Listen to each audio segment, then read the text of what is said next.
another thing that's exciting is there's a new there is talk. Mm-hmm.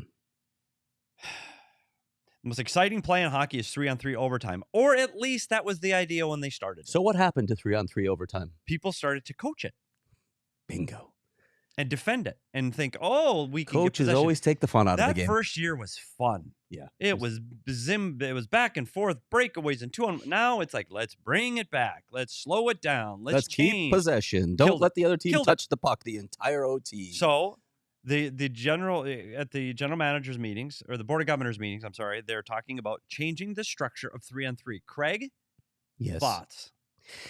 Couple things that they're discussing, and there are problems with these. One of them is, when teams like to maintain possession, if they can't figure out something in the offense, so they'll circle back. They'll go back beyond the red line, go back into their own line just to maintain possession, just to get a change maybe, right? Get fresh personnel out, and then the puck carrier can get off. So, but possession has taken the fun out of the game. I get it. So they're talking about maybe like almost in basketball, like a half-court violation. You can't go back past the red line. Once you've crossed it. Yeah. Oh, I like it. But there's problems with this. What if it gets tipped? What if, there are a number of plays. Look, how do you call that? And do you want to add more whistles to the 3-on-3? So, and Mike Johnson brought up a good point. Our good friend Mike Johnson, who used to be a Coyote and now is in my opinion, one of the best analysts in the game. 3-on-3 was already more gimmicky. So the other thing that they're talking about adding is shot clock. Love it. Can you imagine it? It would make it even more gimmicky to have a shot clock. For sure. I still love the idea of a shot clock. This is where I don't know where you stand on this. Once you cross the blue line, the clock starts. Yeah. Or is it red line?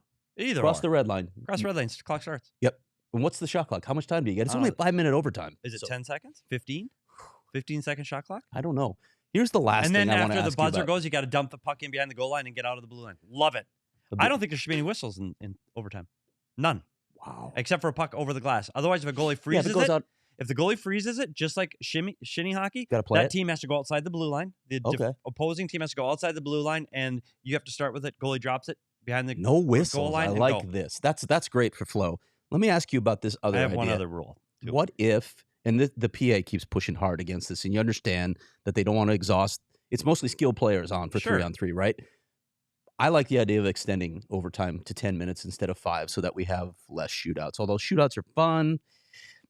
That's even less hockey than 3-on-3. I don't like the 10-minute. I think you need to change something to make the 5 minutes more offensive and more exciting. And one of the things that when hockey first started back in the early 1900s, forwards weren't allowed to come across the red line and help defend. So what I would do, I'd still play 3-on-3, but there's one player that can't come back across the red line to defend. So he's so you take Clayton Keller.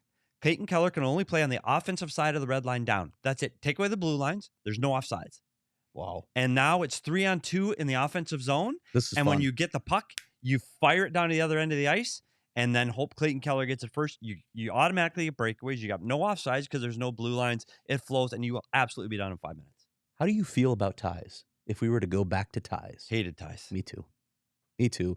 I mean, I get it. Like, you don't want to beat the hell out of your players. Hate ties. I get it, but and this is me. I mean, we've had it for so long. I go back and forth on this too. Like, I get it, but it's you go, like, as a spectator, you go to a game, you watch 60 minutes of hockey, then you watch overtime, and you come away with no decision.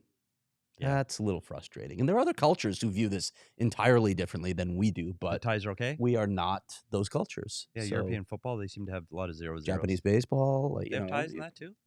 I think so. Still, I don't know if they still do. I haven't researched Japanese baseball. I don't know, but I agree, Craig. But I'd rather see a shootout and see somebody win. I really would. Yeah, I think if you made some small changes to the 3-on-3 overtime, I think we would eliminate. I really do. I'm intrigued by some of the things you talked about. I think eliminating no the whistles. offsides. I love eliminating the offsides. No blue line. Remember back when I first started working in the NHL, they still had a red line and there was 2-line passes. Yep. And you could freeze the puck along the boards. You get all kinds of whistles with the puck along the boards. Oh, they'd freeze it against the boards. Like, you can speed up this game. Yeah. And make minor tweaks. So I'd like to see them make minor tweaks before you get rid of it completely. So only penalties or pucks over the glass. So that's the only time that the clock stops.